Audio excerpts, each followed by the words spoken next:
May leads ka na. Meron kang, are you open to contacts? They respond. Maybe not all of them will respond. Kaya importante yung daily itinerary or sales call activity ng salesperson para napupush niya down the sales funnel. Now, it's time to present and close the deal. 100 we just can't stop. Works love made visible. Organizations across 9 countries and 4 continents. The blended learning, team engagement, and our podcast to be called Hello World. Talk about habits of excellence, hustling in this VUCA world, entrepreneurship, lessons in running and managing a business, leading people, creating that vision, communicating effectively, have that right attitude, right mindset, the right outlook, no matter what happens around us in life. Great work.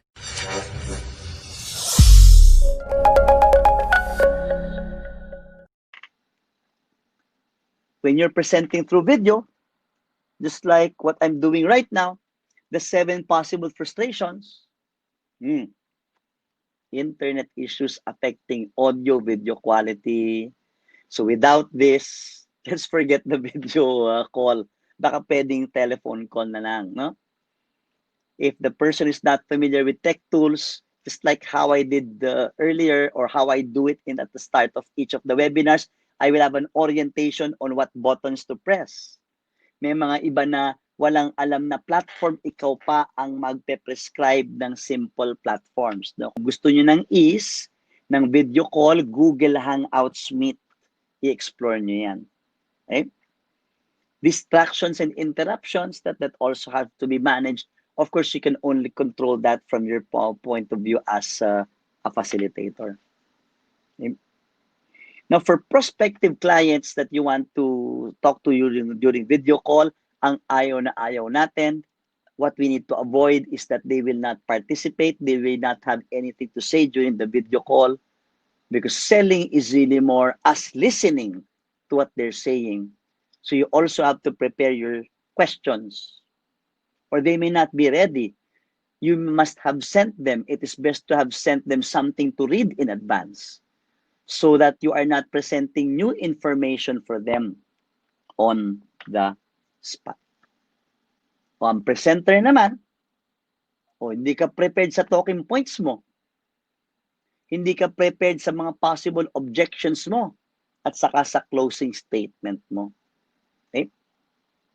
And lack the skills to present virtually, yan ang i-address natin in the next 10 to 15 minutes of our time today. Simple lang. Crash course. 3 stages to success. What you do before the presentation, what you do during the presentation, and what you do during the after the presentation. Okay? Now, thanks Jay for making me feel that kompleto pa rin tayong tatlo, no? Titignan natin itong 3 stages to success. There are 3 things here. Presenting a sales presentation through video. You are not beginners in presenting. I'm sure that you presented before. But what is different is that you are presenting a sales presentation. And also that's not something new to you. What is really new, what might be new, especially if you have not done these webinars or video calls in the past, would be presenting through video. So let's go through a pre-presentation checklist. Number 1, fix your flow or talking points. I'm sure that you're a tenured salesperson, your company has BSP, Basic Sales Procedure, or BCP, Basic Call Procedure, meron tayo niyan. From how you open your products, do you open by introducing yourself, you mention your situation now, or talk about the ideal scenario. That's where you introduce the company, and then the product, FBA, and then you're close the deal or close the contract. Let's go to FBA script. I would have loved to really, because this is one of the longer topics in sales. This can just be a review for you. Meron ka na ngang sales script So usually, you really start with the features. This product, as let me talk to you about this product. This product is for, the product name is, here are the product features. Okay?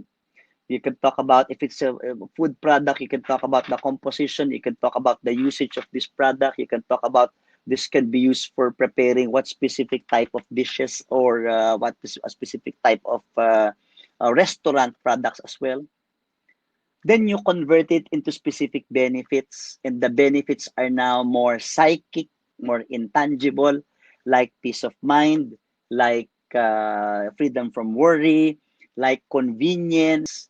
Of course, savings is always an economic benefit. Okay? May esteem needs pa minsan yan, yung produkto mo. Di ba? Mas social sila pag ginagamit nila yung produkto mo, yung brand mo, as compared to others. And you go by saying, compared po sa ibang products, compared sa ibang companies, this is what we have. And I know that this FBA script is a staple in basic sales training, so I will not go through this. But I just need to remind you, most salespeople stop at the features explanation, where it shows you know the product so well, but maybe not the person that you're talking to. Maybe you would need to translate that into something more simpler, because there is a lot of content here. For example, if I'm to talk to a possible decision maker, Mr. Santos, for the past 4 weeks since the lockdown, LJMB, our training company, has been delivering 1-hour webinars on more than 10 topics relevant to employees in this time of crisis through a platform of your choice.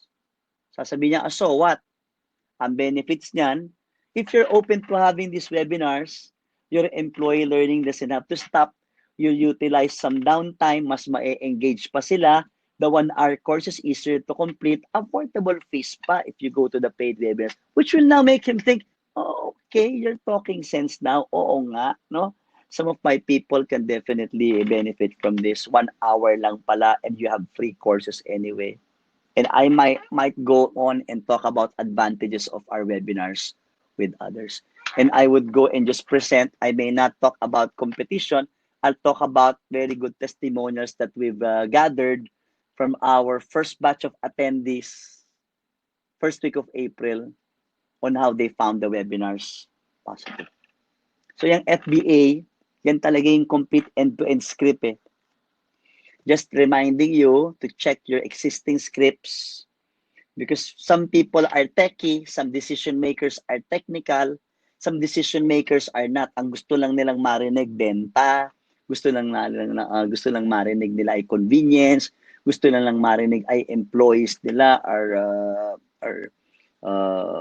more engaged, more motivated during this time, or they also want their customers not to rave about their food products or their establishments. Because you're presenting through video, make sure that your visuals are easily appreciated. And so far,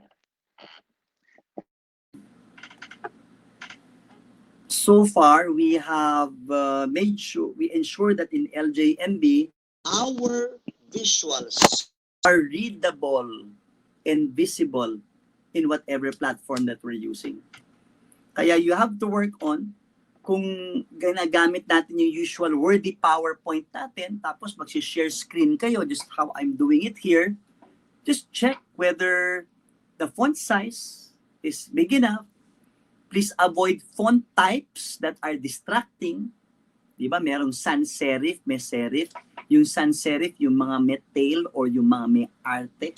Just go with the usual Arial, Tahoma, Calibri, Verdana, yung mga simple fonts like this. No? You may also want to, if you look at this slide alone, we use color and formatting to increase the size and to pay attention to important messages on the slide. So if you have important numbers on charts, if you have important numbers on tables, if you have keywords that you would like them to look at, please make them stand out by playing on the font size. Ensuring that you only have relevant images, hindi yung nakakagulo pa, no? And if you have some video testimonials, if you have some test videos, send them. Do not blend them with the PowerPoint, because if you share the screen, the transmission, as I've experienced, is not as clear because they're listening through video to to the audio coming from your laptop. Send mo na yung proposal mo in advance. Diba? Wala nang gulatan para pagdating sa video, it's really more on you reinforcing what they have. Or you can even say, have you read my proposal, sir? If the person acknowledges, you can just say, would you have questions so that we can maximize our time? Because in video calls, all you have is 30 minutes to 1 hour at most. You can also use a whiteboard facility. If it's available, Zoom has it. This Webinar Jam also has it. No? So halimbawa, itong aking slide, you can easily see the font. No? And then I would go to some of our slides. I made sure that I would also increase the font. Okay? Because those slides that I showed, those 3 slides, when it is shown through screen, you can see that 30% to 40% of the laptop screen of your client is other things or are other things. So nagiging 60% ng screen nila yung pinapakita mo. So make sure that your font sizes are really visible and readable. Okay? Now let's go to practicing. For those of you who are not used to video presentations, and even if you are managing a team, it will help if you ask your peers and even your team members. You can even demo as a sales manager. Maganda nga yung nakikita nila, ikaw yung nagde-demo so that they can also take a cue from you. Ganito pala gawin yun. The benefit of using these platforms, technology platforms, is that you can record and review and play it back. Ako, nung una ako nag-webinar, and I'll be very honest with you, I have a mannerism, I have a tick that especially when I'm so excited or if I get stressed, no, I have some involuntary muscle tics that I was able to see during my first week of webinars, April 1 and 2. So nung makita ko yung sa video, I have to get rid of this. And fortunately, I worked on it as the webinars were going along. It's really just awareness because you don't want anything distracting when you are broadcasting through video. Don't forget to send the right meeting links and access codes if you need that. Also, orient your clients' login instructions. Ano ba ang preferred niya? Email ba? Or Viber? And then send possible documents, proposals to review because you want the call to not just be a presentation but a discussion where the client will react. O 30 minutes before, prepare mo. Yung 3, bakit dalawa lang Louie at 3 V's to? Kasi na-prepare na natin sa talking points yung V, verbal. Kaya meron akong water dito. I don't have a glass of water. I have a pitcher of water. Okay? I have a tumbler of water. So to make sure that my throat is always ready to last for another 30 minutes or 1 hour. And of course, dressing appropriately for your audience doesn't have to be suit and tie, but what is appropriate given your target client. Anong tech issues na pwede mangyari? Audio. Okay? Just like that. Right now, I don't have my AirPods anymore. I need to charge them. Okay? I have 30% battery. Kanina, nag-zero ako. So let me put it back. Just checking. Ayan. I'm using my AirPods again. I have to charge it for 5 minutes. Okay? Microphones. Microphone testing. Video testing. Are you really seen? Kaya mas maganda kung meron kang light source, natural light source that's in front of you. Do not position yourself this way. Okay? So you really have to find that best shot at home. And you may have to really take that spot in your house where you are best seen by the other participants in the call. Power, o make sure na ang mga gadgets, ang mga cables, ang mga gadgets ay 100%, 80%, 90%, no? Hindi yung you are looking for your chargers, you're making an important closing statement. And as I've always mentioned in previous webinars, no, especially sa working from home, yung video angle mo, ayaw mo nang masyadong nakababang ganyan. ayaw mo rin ng masyadong mataas na ganyan. Of course, it can be aesthetics or beauty reasons for some people, no? Nagmumukha daw silang chubby sa ibang video angles. But what is the right video angle? It's really just eye level. So when I take a look at you at the camera, it's as if I'm just in front of you, eye level. Okay? So we've addressed those. You are now ready. And here is one of my trainers, Kevin, with some shots of, ang ganda ng background niya, ang linis, di ba? White, no? Kailangan nag-stand out ka rin, no? Bawal yung mga ganitong background. Of course, jokingly, no? He would exaggerate by putting all of those backgrounds. Okay? Take care of your the blur in their cameras, no? The lower right hand photo is dim, so you may have to work on retesting your camera, or maybe it's really the lighting in your room that you need to work on. 30 minutes before, ready ka na, nakaupo ka na, easy ka na, until you get the hang of it, that perhaps the 30 minutes becomes a 5-minute prep for you because it's already part of your routine. You have everything that you need. You have everything that you need. Pen and paper, notes, documents, your emails ready. What are emails ready? Di ba nag-send ka ng documents? What if the client says, I did not receive your email? Have the email ready with the documents attached, so when the person says, I did not receive it, I can send it now, and at the touch of a button, he already gets it. And you can resume your discussion. Sir, na-receive mo na? Sir, pakibuksan yung attachment, and we can proceed. So this is my personal work from home. I'm broadcasting from this stage. Okay? I am beside the window in front of the terrace. So I can just have to open the blinds here. I control the blinds so I can get appropriate lighting. Okay? So I have everything I need, as you noticed, no? I have my cables there. I have a backup iMac. I have a pen and paper just in case. And you have to have your phone on standby just in case mawala talaga ang video connection. And you may just have to contact each other via old way, which is a call. Actually, yung presentation, the success of the presentation hinges on what you do before. Anything that you really prepare well, you've already won 50% of the battle. So when you're presenting, log in 5 to 10 minutes before. Be the one to welcome the client. Be conscious, no? Kung sino na yung nandyan. Of course, greet, confirm if client is okay with your audio or video. Confirm if the client is seeing you clearly, hearing you clearly. We did that earlier. And we set expectations on agenda. We set expectations on the duration and the participation. Saying something like, what I'd like to cover today is 1, 2, 3. It will take about 15 minutes, me talking, and that you will have a chance to ask questions. And Mr. Santos, I'd also like to hear from you. So I'll ask you questions from time to time. Please do participate. So maset ang expectation mo sa start ng meeting, o go ka na. Go through your flow and talking points that you've prepared. You are so used to delivering this in your face-to-face presentations. The only medium right now is virtual. And after that, make sure, because you're not face-to-face, you engage the client.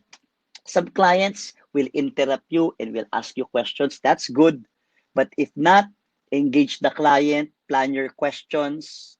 From time to time, you would like them to chime in. You may need to say the person's name to just prompt the person that you're asking something. Tapos yung CFU means check for understanding. CFA is check for agreement. Check for understanding. Would you have questions, Mr. Santos? Regarding what I just explained, Mr. Santos, is everything clear so far? Check for agreement is, Mr. Santos, would you say that your business is experiencing this? Would you be able to relate to this? And also practice some flexibility, kasi baka si client, merong mga distractions or interruptions from where he is. Baka kailangang tumayo, no? May crying baby in the background, no? Or there are some, if he's working, he may have to attend to quick calls as well, you may also want to suggest, sir, is it a good time or do we need to reschedule? When you wrap up, some of you are used to this, you recap the benefits and the agenda that you discussed. Don't forget yung follow-up. What is the next step? Okay? For example, I was speaking to somebody, I want your free webinars, Louie. Kaso hindi na sumagot sa next reply ko and I have to issue another reply until I were able to get his or her preferred schedule. CTA is call to action. What is your call to action? It should start with a verb. Register now, sign up now, avail of it now, contact me. And as we always say in sales, instead of thanking the other client, because thank you means the other person owes you. Diba? Lalo na tayo mga Pilipino, mapag thank you, sir, salamat talaga, I appreciate it.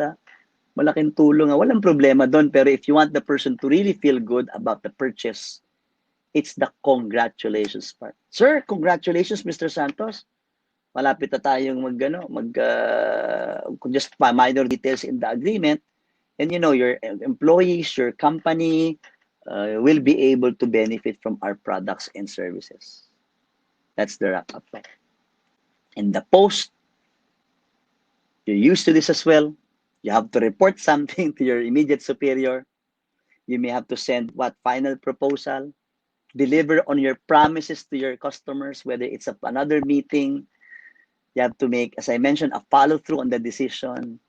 And the selling in this new normal, we will have to come up with our company standards on, is an e-signature accepted? Is an email confirmation good as initial approval? And just in case we get rejected, we always say, it's okay, we get rejected, let's move on to the next. Send a graceful appreciation email. Thank you for your time. Should you change your mind?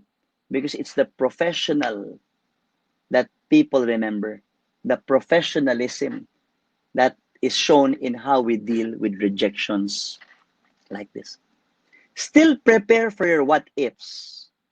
What if this happens? What if magka-power interruption ka? What if nagkaroon ng tense moment with customer? And you're used to all of this because handling objections, you're doing this already prior to COVID days.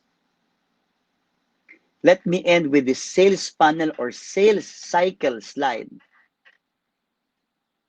Whatever version you have of this, it's a science in selling.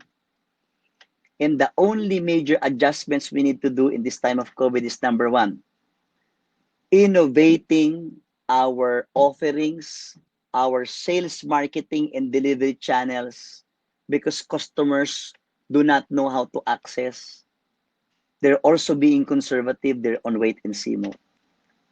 Number two, being able to transition to remote selling and means lead generation through video and also selling, presenting, and getting close deals and contracts through video. Hi, this is Louie Banta, CEO and Chief Consultant of LJMB. Thank you for watching my webinar, and to watch more videos like this, click subscribe and hit the bell icon down below. If you like this video, please give it a thumbs up, comment down below, and share it to others.